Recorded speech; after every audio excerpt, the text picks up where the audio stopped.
Madame, Monsieur, bonjour et bienvenue au Flash Info de ce jeudi 10 juillet 2025 sur Kivu Morning Post. À la une, dans 2 semaines, la République démocratique du Congo et le Rwanda signeront un accord final à la Maison Blanche selon une annonce du président Donald Trump. Il a remercié l'administrateur principal des affaires africaines pour son rôle dans cette initiative.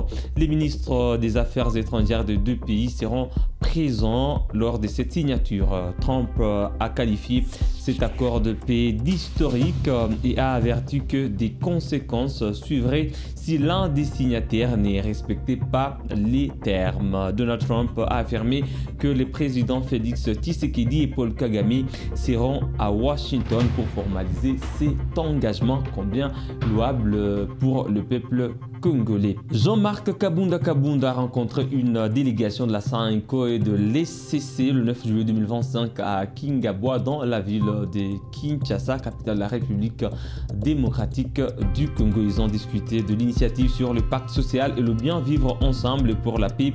Monseigneur Cholet a exprimé son soutien à la vision des Kabunda, soulignant l'importance d'un dialogue national pour le bien-être des Congolais. Suivez le détail dans ce reportage. 13h30 heure locale. Le président de la coalition de la gauche congolaise, Jean-Marc Kabunda, accompagné des membres de sa coordination, a reçu ce mercredi 9 juillet 2025 dans son cabinet de travail à Kingabwa la délégation de la conférence épiscopale nationale du Congo et de l'église du Christ au Congo, représentée respectivement par Monseigneur Donatien Cholet et le pasteur Eric Senga. Vous venez de rencontrer le président de la coalition de la gauche congolaise, Jean-Marc Kabunda. Une entrevue de plus d'1 heure. De quoi était-il question? C'est d'abord une rencontre prévue de longue date. Au moment où on faisait des consultations, quand il est sorti de la prison, on avait programmé les rencontrer, mais il y a eu des contretemps et finalement, on l'a vu. C'était comme on a vu les autres partager avec lui l'initiative conjointe de la SENCO-LCC sur le pacte social et le bien vivre ensemble pour la paix. Et aussi d'entendre ses considérations. Nous étions très édifiés de la vision qu'il a avec sa plateforme, la coalition de la gauche congolaise. Bref, je peux retenir que nous partageons les mêmes préoccupations, notamment la nécessité d'un dialogue national dans les meilleures conditions pour que les Congolais se retrouvent ensemble, qu'ils repensent la façon de vivre, d'être Congolais et pour le bien de tous. Pasteur Eric Senga. Disons que nous avons eu l'occasion de passer en revue les 3 questions majeures, notamment l'intérêt qu'il y a à avoir ces dialogues dans ces contextes, avec le président Jean-Marc qui a brossé une lecture plus ou moins exhaustive sur les différents enjeux autour de cette crise et qui finalement tombe d'accord avec nous sur le fait que ces dialogues restent la voie royale si nous voulons encore garder ce pays à l'état initial, donc à l'état initial en tant qu'État et nation, mais aussi si nous voulons donner des perspectives assez rassurantes pour notre devenir commun. Nous avons été beaucoup impressionnés parce que nous pourrions qualifier de changement de paradigme de l'homme lui-même. Vous savez que depuis sa sortie de la prison, nous ne l'avions pas rencontré et son discours nous a beaucoup édifiés. Et nous l'avons également encouragé de jouer son rôle, sa partition, par rapport à cette question épineuse de la cohésion nationale. Rappelons que la coalition de la gauche congolaise a vu le jour le 18 juin.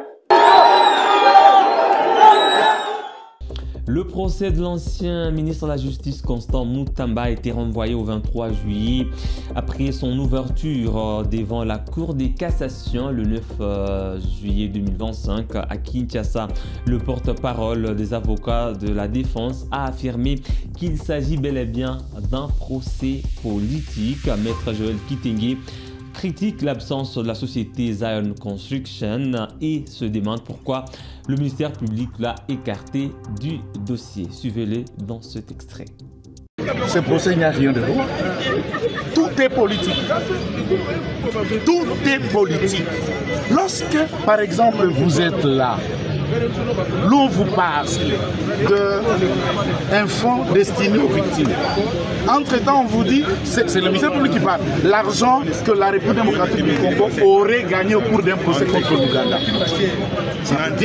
La RDC a saisi la justice, la RDC a gagné le procès, il a gagné de l'argent. Et cet argent va dans ses caisses.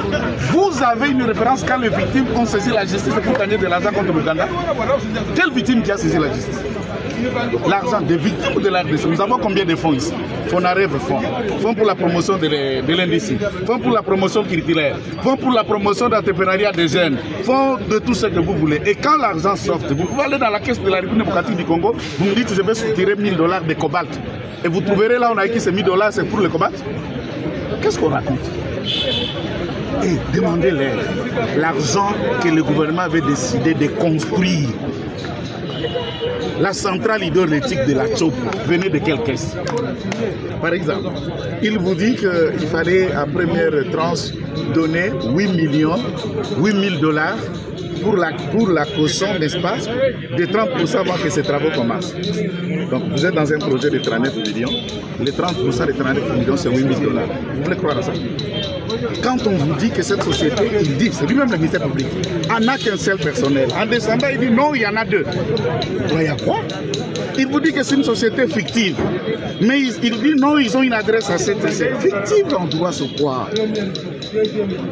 Et pourquoi d'ailleurs on envoie Moutambacel à la justice s'il existe une société qui a reçu l'argent? Pourquoi le ministère public a accepté de l'écarter, de fixer le dossier sans cette société et les personnes qui engagent cette société devant ce procès? On joue à quoi? On veut quoi? Moutam, allons manger-le. Il est là. Le gouvernement provincial du Nord Kivu a organisé un mini-forum le 9 juillet 2025 à Béni, chef-lieu provisoire de la province, dans l'objectif de mutualiser les idées pour attirer des investisseurs dans le secteur minier. Le général-major Kakule Somo Évariste espère révolutionner ce secteur à l'issue de cette journée de discussion. Bienvenue à ce forum minier, les mines étant un pilier essentiel à l'essor économique de la province. À cet effet, permettez-moi de rendre d'abord un hommage mérité à son Excellence Monsieur Félix Antoine Tshisekedi Tshilombo, président de la République, chef de l'État, le commandant suprême des forces armées de la République démocratique du Congo et de la police, soucieux de promouvoir la gouvernance minière, la lutte contre la fraude et la contrebande dans notre pays. Qu'il en soit remercié et encouragé. J'espère, à travers ce pourquoi nous sommes ici aujourd'hui, que les interventions que nous aurons, l'expérience de tous ceux que je viens d'entendre se présenter dans la salle, les échanges que nous allons partager, et que tout ceci va contribuer à l'enrichissement de ce débat pour le bien de notre province. De toute évidence, le secteur minier, pris dans sa globalité, est porteur d'espoir pour notre pays. Malheureusement, il est resté l'un des secteurs à défi, particulièrement en ce qui concerne l'exploitation minière artisanale. Il n'est un secret pour personne que plusieurs tonnes de produits miniers échappent souvent au contrôle de l'État. Un simple état de lieu du secteur permet de se rendre compte que le tableau demeure sombre.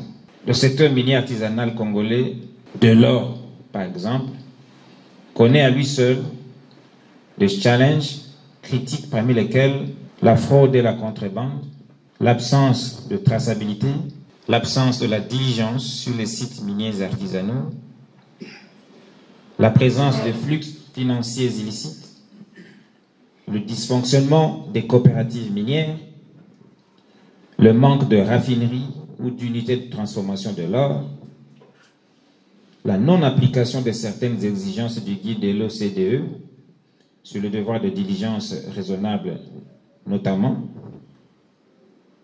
etc. Et tous ces problèmes influent négativement sur les recettes publiques de l'État, voire même sur la crédibilité de l'État à l'international. Le forum qui nous réunit ce matin devrait révéler des pistes de solutions à ces défis qui sapent le développement.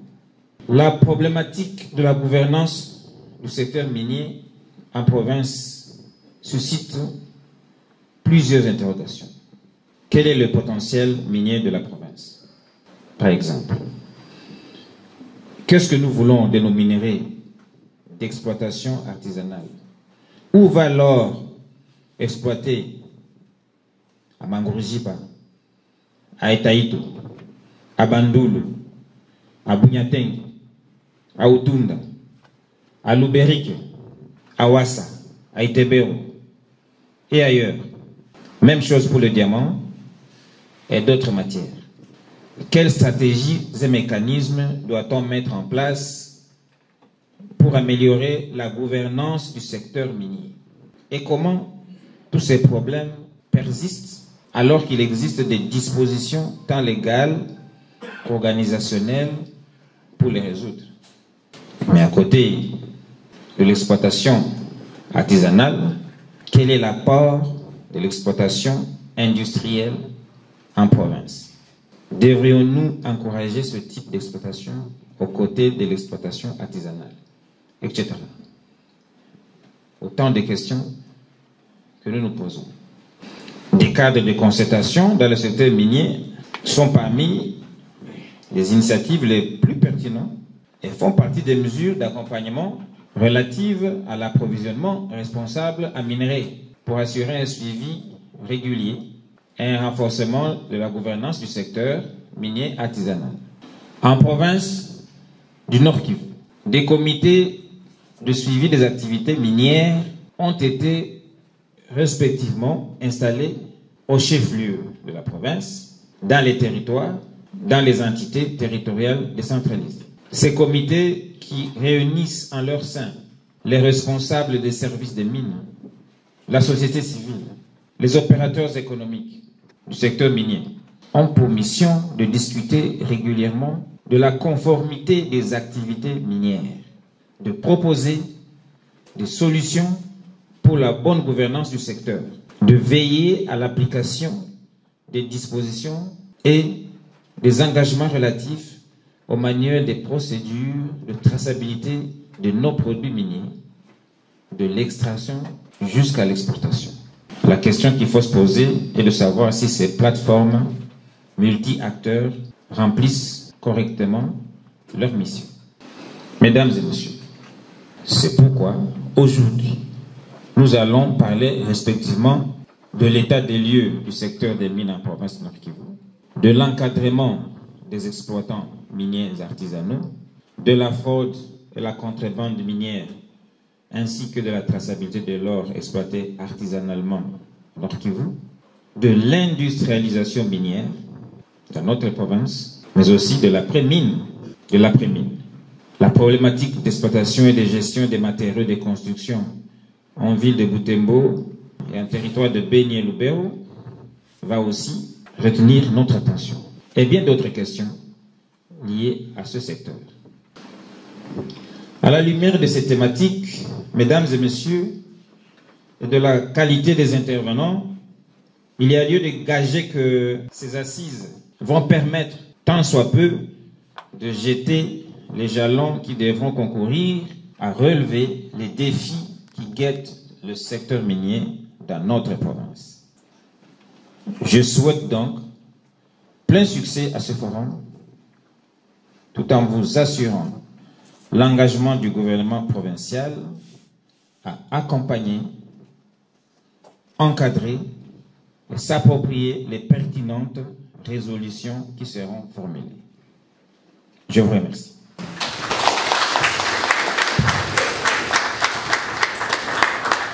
Mesdames et messieurs, voilà qui met un terme à ce flash info sur Kivu Morning Post. Merci à vous d'avoir suivi du début à la fin. On se fixe un nouveau rendez-vous d'actualité. D'ici là, portez-vous bien.